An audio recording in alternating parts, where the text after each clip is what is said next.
Welcome to our Phase 1 and 2 presentation. Our team consists of project leaders Bettina and Marimar, with presentation by Matthew and Gianluca. Our course concept is Urban Planning and Accessibility. It consists of a series of online modules that familiarise architecture students with key concepts of urban planning in relation to accessibility issues of physically impaired people. Each module focuses on a different accessibility issue and is complemented by a corresponding real-life simulation, recreating the experience of a person with a disability in an urban space, thus aiming to foster a greater awareness of inclusiveness by making students experience their struggles in their own bodies. The simulation example outlined for this course project focuses on the urban experience of visually impaired persons.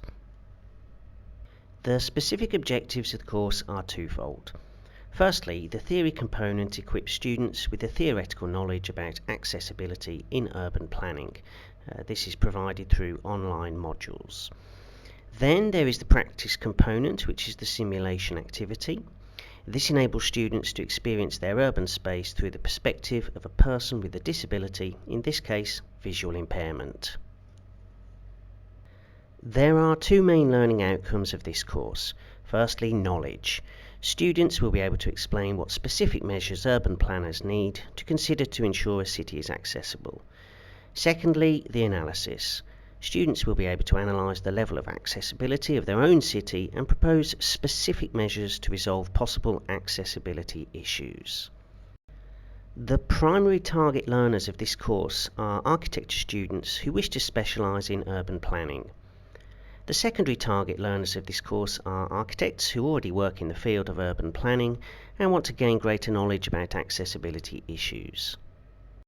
After each online module, there will be a knowledge assessment consisting of 10 questions to recap the theoretical content of the course and ensure students understand the key concepts presented. The passing rate to pass this knowledge assessment is set at 80%. Passing each knowledge assessment is necessary to complete a module and move on to the next. After having completed all online modules as well as their corresponding real-life simulations, learners are asked to elaborate a written report in which they analyse the accessibility level of their own city and propose measures to overcome specific barriers to accessibility they have encountered during the simulations. The analysis, as well as any specific proposals, should be rooted in the theoretical principles of urban planning, thus asking students to examine their practical experiences gained through the simulations, against the backdrop of the architectural theory they have acquired throughout the course. The passing rate for this assessment, which is the threshold for passing the whole course, is 5 points out of 10. The formative assessment strategy, a knowledge check, is aligned with the first aspect of the stated learning objectives and the learning outcomes, the acquisition of theoretical knowledge about urban planning and accessibility. The summative assessment, an analysis of the accessibility level of one's own city, corresponds to the second aspect indicated as a learning objective as well as desired learning outcome. That's the ability of students to critically analyse their own city's accessibility level after having experienced it firsthand through corresponding simulations.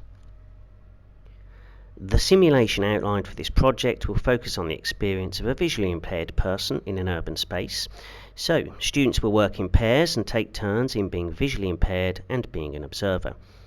When assuming the role of the visually impaired person, students have to walk a certain area in their city and complete tasks along the way.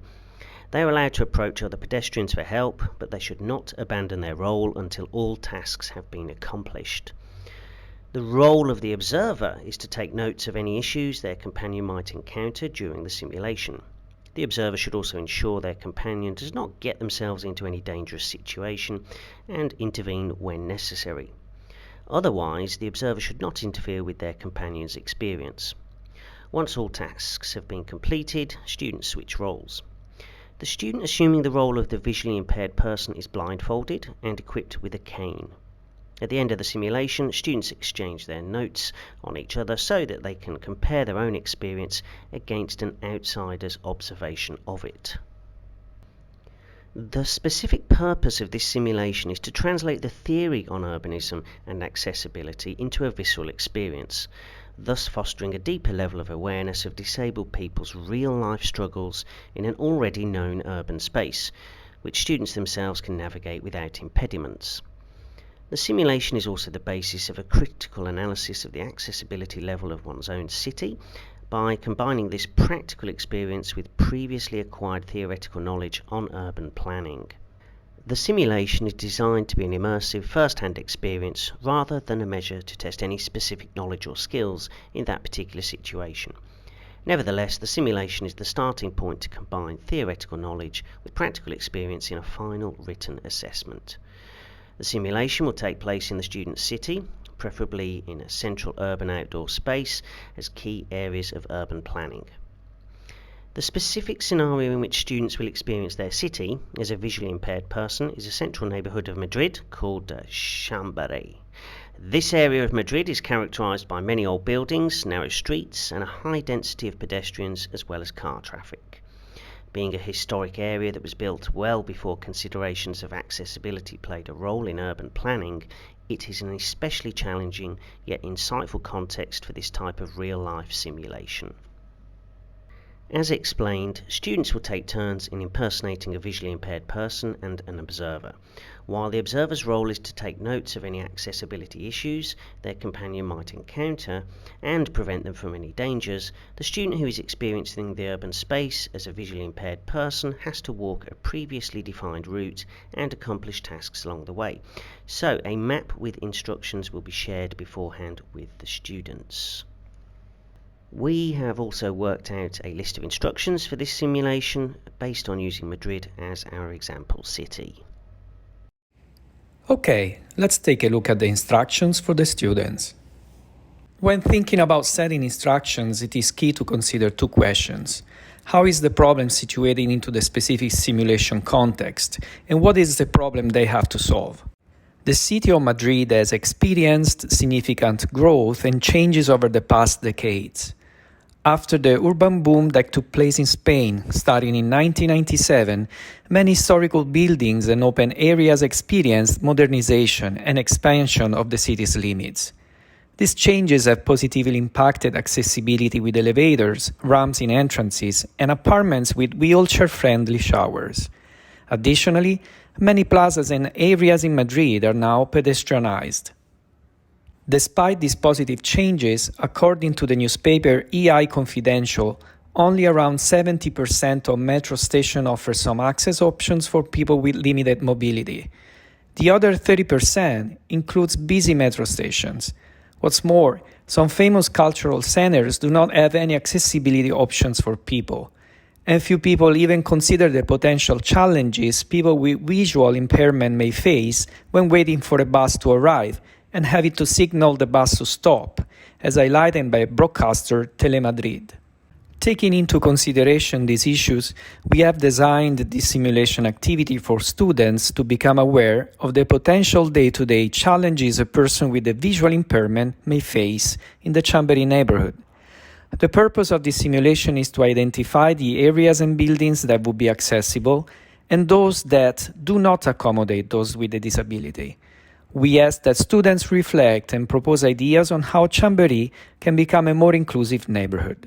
Let's take a look at our short guide with useful tips, which will help with how to analyze the problem and how to deal with the main factors to be considered to find an effective solution. As you can see from our guide handout, we provide clear details on how to complete the simulation. The key points to this guide can be broken down into 3 parts. The student simulating the role will follow the same route at different times of the day, seek assistance when necessary, use a blindfold and cane, analyze the connectivity of the space, and include comments. As for the student acting as observer, they will act as their partner's guide and use the rubric provided to detail the location, description, and any issues faced. After the simulations are complete, it will be time to consider the post-task pair work. Students will share their rubrics and analyze each experience. Students will then write a report summarizing their team's experience and answering the questions included in the rubric. When completing the report, make sure to describe the issue as detailed as possible. Describe the architectural style of the place when applicable and suggest a solution.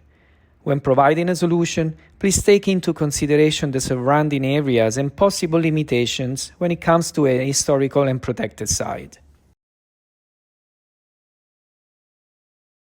We have created a simple infographic bookmark to help students, which includes recommendations such as reviewing Google Maps, spending sufficient time at each stop of the journey, avoiding current construction areas, and writing detailed notes. This tip bookmark will hopefully ensure the simulation experience runs smoothly.